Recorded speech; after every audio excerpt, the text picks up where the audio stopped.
పండిత వెంకటేశ్వర శాస్త్రి గారు వారిచే సంకల్పించినటువంటి 4 వేదాలు, చతుర్వేద శతకాల పేరుతో ఒక్కొక్క వేదానికి 100 మంత్రాలతో శతకాలు తయారు చేశారు. అందులో మనం ఋగ్వేదం నిన్నటిగా పూర్తి చేసుకున్నాం 100 మంత్రాలు. ఈ రోజు నుంచి యజుర్వేదం ప్రారంభిస్తున్నాం. యజుర్వేద శతకం. దీనికి భూమిక వారు రాసింది. ఋగ్వేదస్య విధాయ వై గుణగుణి జ్ఞాన ప్రదాతుర్వరం భాష్యం కామ్యమథో క్రియామయ యజుర్వేదస్య భాష్యం మయా.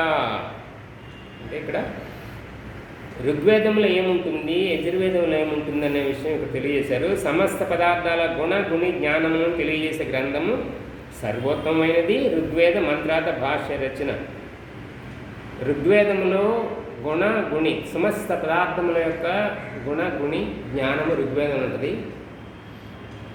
యజుర్వేదంలో క్రియామయం అంటే ఆ పదార్థాన్ని సంప్రయోగం ఎలా చేయాలి, వాటి నుంచి ఎలాంటి ప్రయోజనం పొందాలనేది ఆ క్రియా విధానం అంతా యజుర్వేదం ఉంటుంది.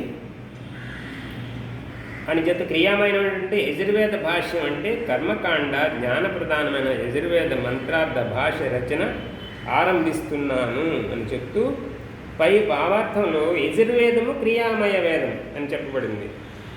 ఋగ్వేదము జ్ఞానమయం, యజుర్వేదం క్రియామయం. విద్యలు దీనిని కర్మకాండ విజ్ఞాన సరస్వం అని కూడా చెప్తుంటారు. యజుర్వేదము కర్మకాండ ధ్యానమును ప్రకటించుటలో అంతులేని మహాసముద్రము వంటిది. అంత ధ్యానము యజుర్వేదంలో ఉంది.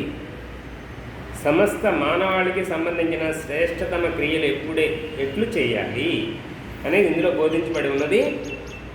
శ్రేష్టతమ కర్మలు, యజ్ఞోవై శ్రేష్టతమం కర్మ అంటారు. సాధారణ కర్మల గురించి కాదు ఇది విషయం.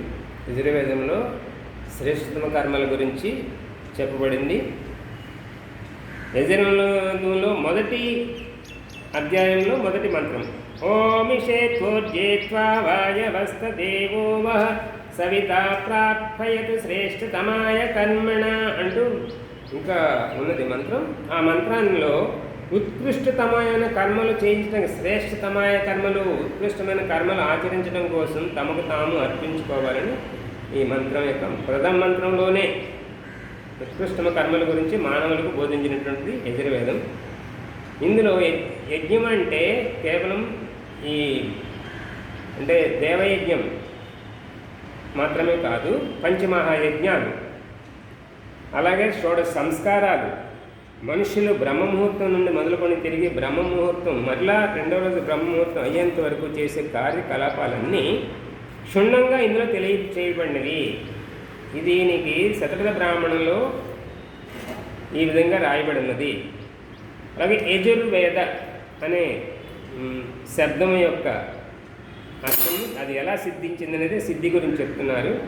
యజుర్వేద శబ్దంలో 2 పదాలు ఉన్నాయి. యజుహు వేదము, యజుర్వేదం సిద్ధమవుతుంది. యజుహు వేదం అనే 2 శబ్దాలతో యజుర్వేదం పదం సిద్ధమవుతుంది. యజుర్ పదము యజ్ దేవ పూజ సంగతీకరణము దానేషు అనే 3 అర్థాలతో ఆ యజ్ అనేటువంటి ధాతువు సిద్ధమవుతుంది. దీనినే యజుర్ లేక యజుస్ అని కూడా వాడుతుంటారు. యజుర్ లేదా యజుష్ అంటే ఇది సంధి నియమాన్ని బట్టి మారుతుందని చెప్పారు. యజుర్ అనేది యజుష్ ఎలాగవుతుందనేది. దీనికి వేరే మంత్రాల్లో బహువచన రూపం వచ్చినప్పుడు యజుషి అని వాడారు ఇవే వేదాల్లో. కాబట్టి ఈ భేదాన్ని గ్రహించండి. యజుర్వేద సంహితలో మంత్రాలు ఎన్ని ఉన్నాయంటే 1975 మంత్రాలు. ఈ మంత్రాలని 40 అధ్యాయాలుగా విభజించారు. యజుర్వేదం మరియు ఉపనిషత్తు. యజుర్వేదం అంతిమ అధ్యాయం ఈశావాస్య ఉపనిషత్తు. ఉపనిషత్తులన్నీ కూడా వేదానికి ఉన్న విషయాలకి వ్యాఖ్యానాలు. అది ఏకాదశ ఉపనిషత్తులు, 11 ఉపనిషత్తులు. అందులో కేవలం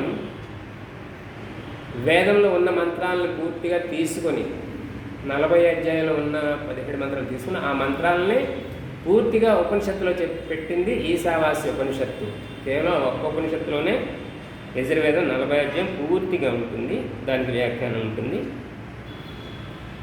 కాబట్టి దీన్ని ఉపనిషత్తు ఆర్షోపనిషత్తుల్లో మొదటగా కూడా చెప్తుంటారు. మొట్టమొదటి ఈశావాస్య ఉపనిషత్తు గురించి చెప్పుకుంటాము. వర్ణాశ్రమం గురించి బ్రాహ్మణ, క్షత్రియ, వైశ్య మరియు శూద్రుల వ్యవస్థ వారి వారి కర్మలను బట్టి నిర్ధారణ చేయబడింది. కానీ జన్మతో చెప్పుట సమంజసం కాదు. జన్మన్న జాయతే బ్రాహ్మణ బ్రహ్మన్ జాయతే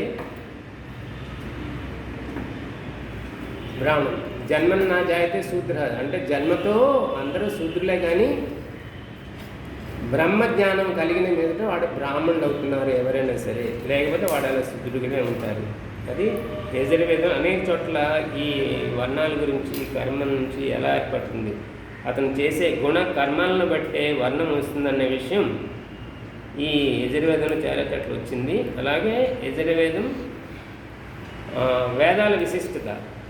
కళ్యాణి వేదవాక్కు, కళ్యాణికారి అయినటువంటి వేదవాక్కు యావత్ భారతానికి సీమితం కాకుండా విశ్వమానవులందరికీ ఉపదేశం అందించబడింది. వేదంలో ఉన్న విషయాలు కేవలం ఒక ప్రాంతానికి, ఒక రాష్ట్రానికి, ఒక దేశానికి అని కాకుండా మానవులు ఎక్కడెక్కడ ఉన్నారో అక్కడున్న మానవులందరికీ కూడా ఉపదేశింపబడింది. విశ్వమానవులు ఈ భూగోళం మీద కాకుండా ఇంకా విశ్వరాంతరాలలో ఎక్కడన్నా మానవులు ఉన్నట్లయితే వాళ్ళకు కూడా ఈ వేదము కళ్యాణం, వారి యొక్క కళ్యాణకర జీవితం కోసం ఉపదేశింపబడింది. శివ సంకల్ప మంత్రాలు. ఓం